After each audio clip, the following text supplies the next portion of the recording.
بسم اللہ الرحمن الرحیم۔ السلام علیکم ورحمۃ اللہ وبرکاتہ۔ ناظرین، ماہ محرم اسلامی سال کا پہلا مہینہ ہے۔ آج ہم اس کے بارے میں چند ایک اہم باتیں جاننے کی کوشش کریں گے۔ سب سے پہلے ماہ محرم، اسے محرم کیوں کہا جاتا ہے؟ اس کے حوالے سے تاریخ کے اندر یہ بات ملتی ہے۔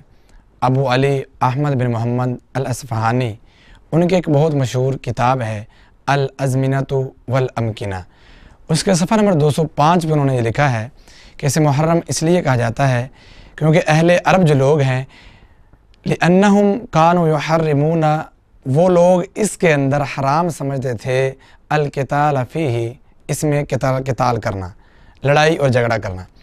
اسی طرح سے طریق المسعودی، جو کہ ایک مشہور عالم دین ہیں، علامہ ابو الحسن المسعودی، انہوں نے اپنی تاریخ کے اندر یہ بات لکھی ہے کہ اہل عرب لوگ اس مہینے کے اندر زمانہ جاہلیت میں بھی اسلام لانے سے پہلے ڈکیتی کرنا، لڑائی کرنا اور چوری کرنا اپنے لیے حرام سمجھتے تھے، اس لیے وہ اسے ماہ محرم کہتے تھے، یا محرم الحرام کا مہینہ اسے کہا جاتا تھا۔ دوسرے نمبر پہ اسلام کے اندر بھی اس مہینے کی ایک خاص وقت اور فضیلت ہے۔ اسی اعتبار سے سورۃ التوبہ کی آیت نمبر 5 میں اللہ رب العزت نے حرمت والے مہینوں کا جو تذکرہ کیا ہے، اسی کی وضاحت کے اندر رسول اللہ صلی اللہ علیہ وسلم نے ارشاد فرمایا۔ صحیح بخاری شریف کے اندر یہ حدیث موجود ہے، حدیث نمبر 4662 ہے۔ آپ نے فرمایا، لوگوں، جو سال ہے یہ 12 مہینے کا ہوتا ہے اور اس کے اندر 4 مہینے حرمت والے ہیں۔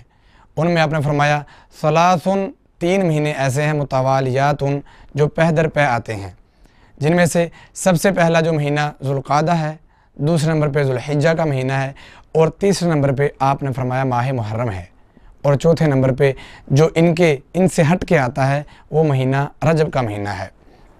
دوسری فضیلت اس اعتبار سے ماہ محرم کی اسلام کے اندر زیادہ ہے کہ اسے اللہ کا مہینہ کہا گیا ہے۔ یہ چھوٹی سی بات نہیں ہے، جیسے بیت اللہ کہا جاتا ہے، یہ نسبت ایک تحریم کے لیے، فضیلت کے لیے ہوتی ہے۔ بیت اللہ یعنی کہ اللہ کا گھر۔ ناقۃ اللہ، حضرت صالح علیہ السلام کی اونٹنی کو کہا گیا ہے، یعنی کہ ان کی جو اونٹنی ہے وہ گویا اللہ کی طرف سے دی گئی ایک اونٹنی ہے۔ ذبیح اللہ، خلیل اللہ، ایسے ہی ہے روح اللہ۔ یہ اللہ کی طرف جو کسی چیز کی نسبت کرنا، یہ بہت بڑی فضیلت کی بات ہوتی ہے۔ تو اس مہینے کو بھی رسول اللہ صلی اللہ علیہ وسلم نے اپنے ایک فرمان کے اندر اللہ کا مہینہ کہا ہے۔ یہ حدیث بھی صحیح بخاری شریف کے اندر موجود ہے۔ حضرت ابو ہریرہ رضی اللہ تعالیٰ عنہ اس کے راوی ہیں، اور صحیح مسلم شریف کے اندر بھی یہ حدیث موجود ہے۔ حدیث نمبر 1163 ہے۔ حضرت ابو ہریرہ رضی اللہ تعالیٰ عنہ ارشاد فرماتے ہیں، آپ نے فرمایا افضل الصیام بعد شہر رمضان، رمضان المبارک کے مہینے کے بعد سب سے افضل روزے جو ہیں اللہ کے ہاں، صیام شہر اللہ المحرم، وہ اللہ کے مہینے یعنی کہ محرم الحرام کے مہینے کے روزے ہیں۔ یہاں پہ اس کی نسبت اللہ کی طرف کی گئی ہے۔ یہ پاک اور مبارک مہینہ جو آج کل ہمارے اوپر سایہ فگن ہے، اسے ماہ محرم کہا جاتا ہے۔ تیسری فضیلت اس اعتبار سے بھی اس کی زیادہ ہو جاتی ہے کہ تاریخ دمشق کے اندر یہ بات مرقوم ہے۔ مشہور ایک امام ابن سیرین رحمہ اللہ، انہوں نے ارشاد فرمایا کہ حضرت عمر بن خطاب رضی اللہ تعالیٰ عنہ کے دور میں ایک شخص یمن سے آیا اور اس نے آ کے یہ بات کی کہ آپ مسلمان ہیں تو آپ کا کوئی اسلامی سال ہونا چاہیے، سن ہجری جسے ہم آج کل کہتے ہیں، اس کے آغاز کے اعتبار سے اس نے بات کی۔ آپ کی کوئی تاریخ ہونی چاہیے، جیسے عیسائیوں کے ہاں عیسوی سال چلتا ہے، آپ کے ہاں بھی کچھ ہونا چاہیے۔ تو حضرت عمر بن خطاب رضی اللہ تعالیٰ عنہ نے مختلف صحابہ کرام کو جمع کیا مشاورت کے لیے۔ تو مختلف روایات کے مطابق ایک روایت میں حضرت عثمان بن عفان رضی اللہ تعالیٰ عنہ خلیفہ ثالث، انہوں نے یہ مشورہ دیا کہ ہم محرم کے مہینے کو سال کے آغاز کا پہلا مہینہ قرار دیں۔